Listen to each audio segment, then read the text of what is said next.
I'm John Favreau. I'm Tommy Vietor. We're co-hosts of Pod Save America. Let's answer your questions from the internet. This is Democracy Support.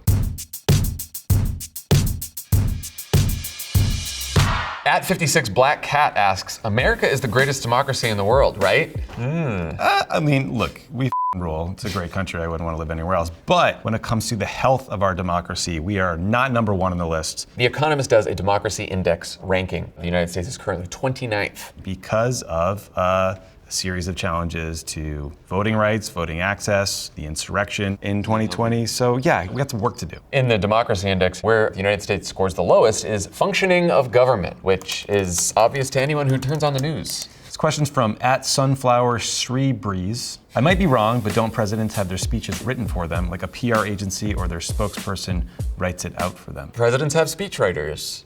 I was one of them. I will say that with President Obama, he did write a lot of his own speeches. In fact, before I was a speechwriter for him, he first became famous giving a convention speech in 2004 that he wrote entirely himself. And then as he became a senator and then ran for president, we collaborated together on a lot of speeches. Usually with the big speeches, we'd meet with Obama and he would tell us what's on his mind and we would just type out everything that he said and then go back, do a draft, send the draft back to Obama. It would either come back with just a ton of edits on it, and he'd have small little handwriting, would just be marking up the entire speech. That was the good outcome because that's how you knew that he liked the draft, but he just wanted to really edit and sort of write some on his own.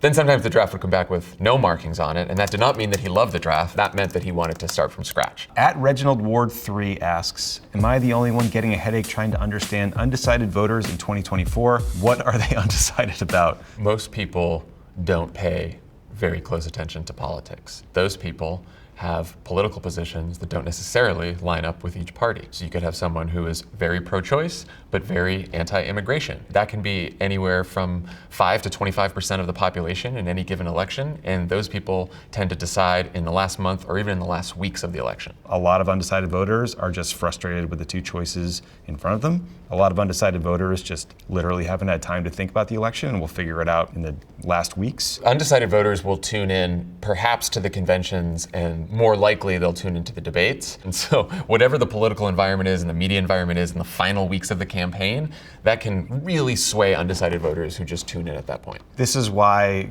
working on campaigns can be so frustrating, because you spend 2 years trying to reach these voters and they decide in the last week, and sometimes you're captive to whatever the last kind of big news event was, whether it's the Access Hollywood tape where Trump was caught on camera saying some horrible things, or the Jim Comey letter which suggested that Hillary Clinton's problems with her email server were not yet over. It's really challenging for these campaigns. Undecided voters will decide the election, especially an election that in 2020 was decided by 40,000 votes across 3 states. Candidates run campaigns basically to target those voters. This one is from @DanDudeVR. Why am I getting texts from politicians, especially those out of state? Who sold my phone number? Dan, I don't know, but I feel your pain. I think if you donate to any Democratic politician ever, you somehow get on a list that gets sold to other campaigns, and it sucks, and it's super annoying, and block them all. Yeah, some of these texts could very well be scams. There's organizations that pop up that are just looking to grift off of people's donations. We worked for Barack Obama, and usually you're not going to get a text from him that's in all caps that says, we will lose this election and America will be over unless you give me $5 right now. I think multiple exclamation marks. If it says patriot, we're all going to die, maybe unsubscribe from that one. Yeah. If you get a politician sending you a picture of themselves that looks like it was posed, people don't communicate that way. No. That might be a sign that it's an automated message. This is from @YouCanOwn in NYC. I live in a predictably blue state and I want to support congressional candidates nationally that have a chance at being flipped. How do I strategically pick where to donate? You want to look at each race and figure out how conservative or liberal the district or state is. If it is very, very red, very conservative, good for that Democratic candidate for running, but probably not going to have much of a chance, and your money would be better spent with a Democratic candidate or a Republican candidate if you're into that. In a much more competitive district, the Cook Political Report, they give you ratings for each district so you can know how competitive each state or district is. If in the last election, a Republican or Democrat won that district by more than 5 points, it's probably going to be pretty hard for a candidate of the other party to win that district. If, however, the race was under 5 points, then there's a really good chance that either candidate could win and your donation will make a real difference. Princess Kim K asks, what other country has a former president of theirs on trial for anything? You think it's actually Kim K? I'm hoping. The Israelis are currently dealing with the same situation. Prime Minister Bibi Netanyahu is being prosecuted for corruption. There has been an Israeli prime minister who did time in jail for corruption. In France, former President Nicolas Sarkozy has been prosecuted. It's happened in Italy, it's happened in Brazil. So this idea that this is some sort of a banana republic thing, holding former leaders accountable for breaking the law, is nonsense. It's something that healthy democracies should do because no president or prime minister is above the law. At Sil Flatirons SG asks, Alexa, is technology undermining democracy? Yes, it is. It's going fine. I think it's destroying democracy because we no longer live in a shared reality. We get algorithms that are giving people all the information that they want to hear, confirming our own biases and not exposing us to anything that we don't like or exposing us to things that make us really angry. Yeah, I mean, one of the best ways to get around this problem is to actually talk to people face to face, knocking on doors, calling them, canvassing, going to community meetings. Like, that is the way we deal with this challenge, which is just to be human beings again. I will vote for any candidate that will ban gender reveals and robocalls. This question's from at Arcadian Knight. Given the American penchant for gaming the system, is it even possible for them to have an honest election? We got a Canadian here, I believe. Yes, it's very possible for us to have an honest election. There is some voter fraud, but it is like 0.000001% of the votes. The decentralized nature of American elections makes it extremely difficult to rig them in any significant way. Think back to 2020. I mean, even Donald Trump's own attorney general looked to see if there was widespread voter fraud that could have influenced the election, and he said no. All 50 states run their own election. Within the state, counties and cities run their own elections. So you just have so many checks in place with so many different people and so many different officials. And then, of course, we have a judicial system. If you do think there was voting fraud or you do think there was cheating, people bring cases to courts and then courts decide them. And so there's just a lot of checks. Our problem in this country is people don't turn out to vote, not that there's widespread fraud. This question from at Thinking Panda. Why can candidates be allowed to spend unlimited funds on elections and campaigning? Doesn't that mean a qualified, able candidate who can't raise money can't win? In the last election cycle, in the midterms in 2022, the House candidate with more money won 93% of the time, and the Senate candidate with more money won 86% of the time. Candidates are allowed to spend unlimited money because of a Supreme Court decision in 2010 from a conservative Supreme Court called Citizens United, which says that corporations are people. And because of free speech can spend as much money as they'd like on an election. Efforts at reforming the system would have to happen in Congress. Republicans are against reforming the system, so there is not enough support in Congress to pass any kind of meaningful campaign finance reform, and we still have a very conservative Supreme Court. So as of right now, there's nothing to do about a lot of money in politics. That said, even though the candidate with the most money tends to win the election, there are plenty of examples of candidates who were outspent and still won the election, like Donald Trump in 2016. So it's not necessarily that a candidate with more money would definitely win, but I think it really hurts first-time candidates who don't have a lot of money and want to break into politics, and if you can't raise the money, then it's really hard to even get your foot in the door to run for office in the first place. You have mega donors that can give massive amounts of money to campaigns, party organizations, and super PACs. To put some data behind it, 12 mega donors accounted for $1 of every $13 in politics between 2009 and 2020. At Max Percentage asks, if your vote mattered, how could a president lose the presidency but win the popular vote? Thanks to something called the Electoral College. The reason we have the Electoral College is because the founding fathers needed to have a compromise between large states and small states. The presidency is not decided by the national popular vote, which means that whoever gets the most votes wins. It's a state-by-state contest. Each state gets electoral votes based on how many senators they have, which is 2, every state has 2 senators, and then how many representatives in the House that they have. For each state, that's determined by population. So large states like California have 55 electoral votes. Very small states like Wyoming has 3 electoral votes because it only has 2 senators and 1 House member. If you get 270 electoral votes,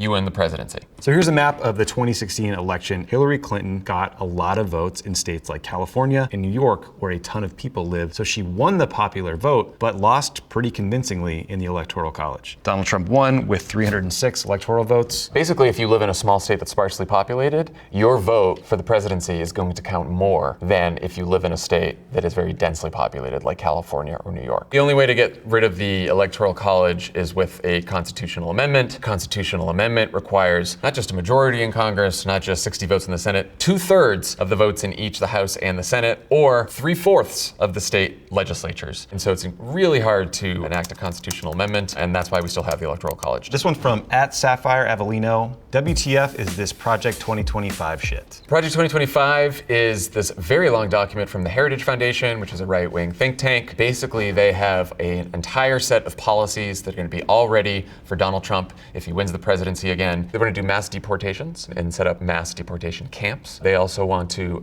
have a national abortion ban. They want to ban porn. They want the Attorney General to be controlled by the president and to target his political enemies. And they want the president to invoke the Insurrection Act, which would allow the president to use the military against American citizens who are protesting, or to fight crime in cities, or to carry out deportations. So while this isn't a Trump campaign policy document, these are people that are incredibly close to the Trump administration, and these are the things they are likely to do. And the way they get this all done is to fire every single nonpartisan employee in the federal government and replace them with Trump loyalists. One challenge in running against Trump is that he doesn't really put out his own affirmative policy agenda, so it's hard to know exactly what he would do in a second term, but this is what they are likely to do from day one of the Trump administration. Be Cool asks, most Americans want tougher gun laws. Why is it so hard to change? Gun violence killed 41,000 Americans in 2020. Democrats have not had the votes in Congress to pass common sense gun reform that is supported by overwhelming majority of the American people. 87% of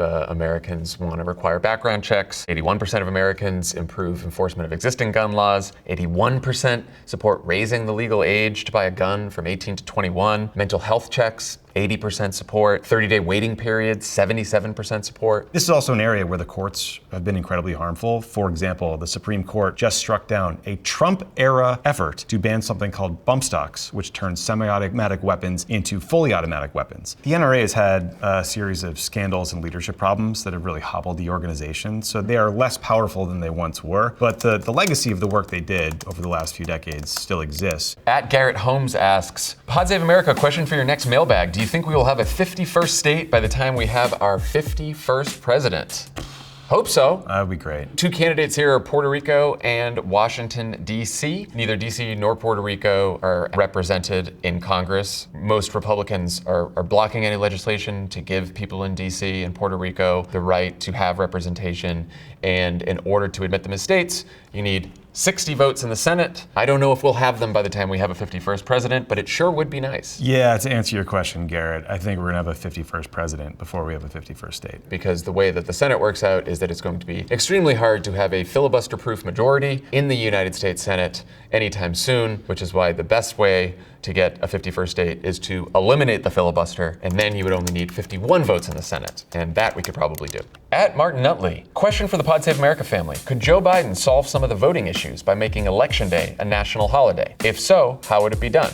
Executive order, Congress, Senate, etc. It's a great idea. A lot of people don't vote because they're working or they don't have time, they don't have childcare, so we should make it a national holiday to make it easier for people to vote. But it would require an act of Congress. They would need to pass a law. The only reason our election day is currently on a Tuesday is because it was good for farmers. Clearly not something that we have to worry about as much anymore. Election day should be a day that everyone, no matter where you work, who you are, should be able to get the day off and go vote. @StanTheGuy2000 asks, anyone else think that election integrity is just a code word for voter suppression? Yes, Stan, you are right. And that is not to say that it's not important to have election integrity. You do want to make sure that people who are voting are eligible to vote. But fortunately, people who vote, like 99.99999%, are voting legally. So when Republicans often talk about election integrity, it's just an excuse to restrict people from voting. Democrats want to make it easy to vote early over the course of several days, maybe several weeks. You want to let people vote by mail so that you can just fill out your ballot at home and send it in. Republicans used to support